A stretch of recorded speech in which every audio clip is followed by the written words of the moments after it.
तो क्या साल 2019 में ही पाकिस्तान का अस्तित्व खत्म हो जाता? ऐसा इसलिए क्योंकि साल 2019 में पाकिस्तान को खत्म करने की तैयारी हो चुकी थी। किसी भी वक्त हिंदुस्तान की मिसाइलें पाकिस्तान पर परमाणु अटैक कर सकती थी। ये बात कोई और नहीं, खुद अमेरिका के पूर्व विदेश मंत्री कह रहे हैं। अमेरिका से आए इस बयान के बाद इस्लामाबाद में कितना हंगामा मचा हुआ है, रावलपिंडी में पाकिस्तानी फौज के हेडक्वार्टर में क्या चल रहा है, ये सब कुछ हमने आज की पहली स्पेशल रिपोर्ट में डिकोड किया है। देखिए।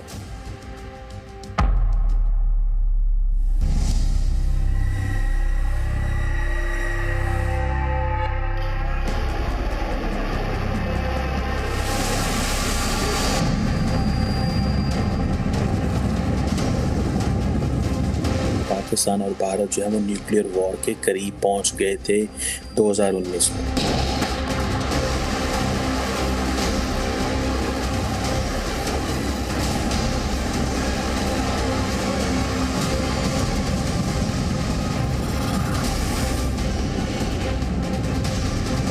अगर आप ट्रू हिस्ट्री पढ़ें, सारी जंगें शुरू भी हमने की हैं, सारी जंगें हारे भी हमने।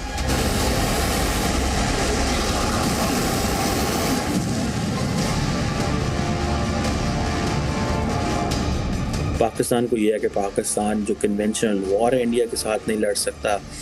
इंडिया के पास फौज ज़्यादा है, इंडिया के पास पैसा ज़्यादा है। 2019 में ही पाकिस्तान का नामो निशान मिट जाता। बालाकोट स्ट्राइक के बाद अगर पाकिस्तान ने एक गलती की होती तो आज ना इस्लामाबाद होता और ना ही रावलपिंडी बचता। फरवरी 2019 में भारत पाकिस्तान के बीच परमाणु युद्ध होने वाला था। न्यूक्लियर स्ट्राइक बस शुरू होने वाली थी। मिसाइलों की फाइनल तैयारी हो चुकी थी, सेनाएं भी तैनात थी, बस बटन दबाने भर की देरी थी। भारत पाकिस्तान के बीच परमाणु अटैक पर यह बड़ा खुलासा अमेरिका के पूर्व विदेश मंत्री माइक पॉम्पियो ने किया है। ये खबर पहुंचते ही इस्लामाबाद में हंगामा मच गया है। उनके बकौल इंडिया भी न्यूक्लियर वेपन्स प्रिपेयर कर रहा था और डिप्लॉय कर रहा था, और पाकिस्तान भी इस पे काम कर रहा था। पाकिस्तान कहता है कि जी हम टैक्टिकल न्यूक्लियर वेपन्स चला देंगे ताकि छोटे पैमाने पे इंडिया का नुकसान हो। पाकिस्तान को यह है कि पाकिस्तान जो कन्वेंशनल वॉर है इंडिया के साथ नहीं लड़ सकता। इंडिया के पास फौज ज़्यादा है, इंडिया के पास पैसा ज़्यादा है, इंडिया के पास बाकी चीज़ें ज़्यादा हैं। माइक पॉम्पियो ने अपनी किताब में लिखा है कि भारत पाकिस्तान न्यूक्लियर हमले के कितने करीब थे। उन्होंने किस खास शख्स के बारे में बात करके ये हमला रुकवाया, पर सबसे पहले समझिए कि माइक पॉम्पियो कौन है और 2019 में ये कितने ताकतवर थे। साल 2018 से 2021 तक माइक पॉम्पियो अमेरिका के विदेश मंत्री थे। इससे पहले वो अमेरिका की खुफिया एजेंसी CIA के डायरेक्टर थे। अब माइक पॉम्पियो ने अपनी किताब never give an inch fighting for the America I love में 2019 का पूरा किस्सा सुनाया है। उनका दावा है कि बालाकोट में एयर स्ट्राइक के बाद भारत और पाकिस्तान के बीच परमाणु युद्ध शुरू होने वाला था। माइक पॉम्पियो का दावा है कि उन्होंने पाकिस्तान में तब के आर्मी चीफ जनरल बाजवा से बात की। इसके साथ ही पॉम्पियो भारतीय NSA अजीत डोवल के भी संपर्क में थे।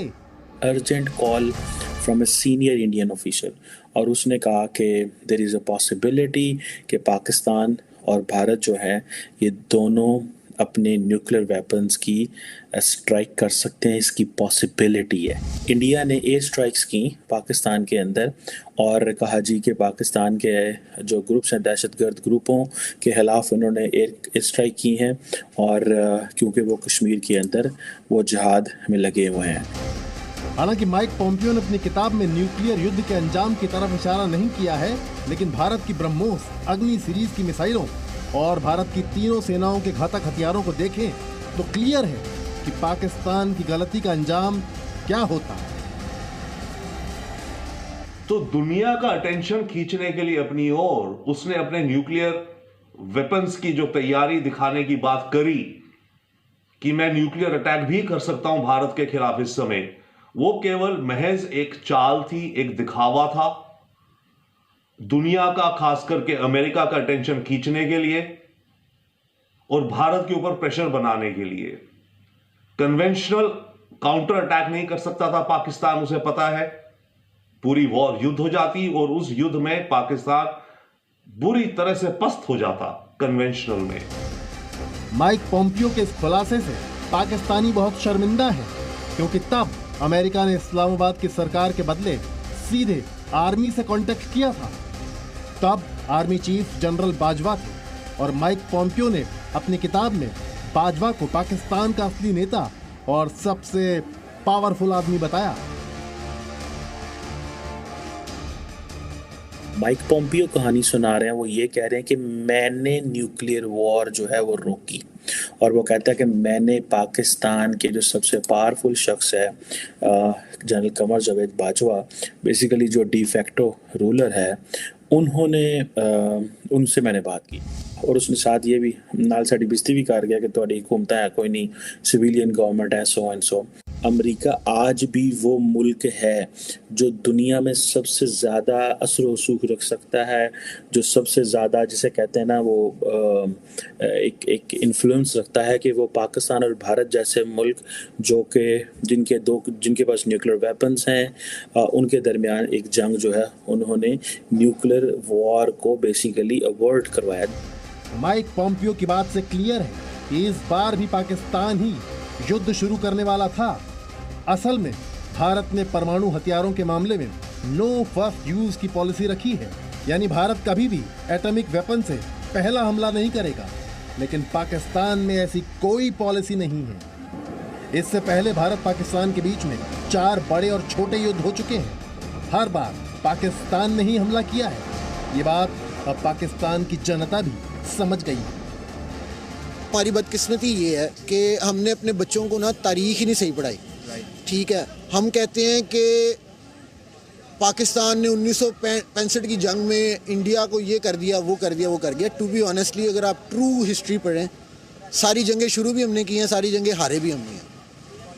टू बी ऑनेस्टली अगर आप 1965, 1971, 1988, 1999, सियाचिन, कारगिल, 71, 65, ये सारी जंगें देख लें, सबके सब शुरू ही हमने की हैं। कश्मीर के नाम पर ही पाकिस्तान ने हर बार भारत से जंग शुरू की है, लेकिन पाकिस्तानियों की माने तो अब वो ऐसा कुछ करने की सोच भी नहीं सकते हैं। पाकिस्तान हमेशा कश्मीर को न्यूक्लियर फ्लैश पॉइंट कहता रहा, ताकि दुनिया को कन्विंस करे, मोबिलाइज करे कि देखें ये कश्मीर जो है वो न्यूक्लियर फ्लैश पॉइंट है, यहाँ से कभी भी वॉर हो सकती है। लेकिन मेरा ख्याल है दुनिया अब इस बात को सीरियस नहीं लेती, क्योंकि उनको पता है कि पाकिस्तान की जो मिलिट्री लीडरशिप है या सिविल लीडरशिप है वो इस तरह के काम नहीं करेगी, क्योंकि उनको पता है कि इसकी कॉस्ट बहुत ज़्यादा है।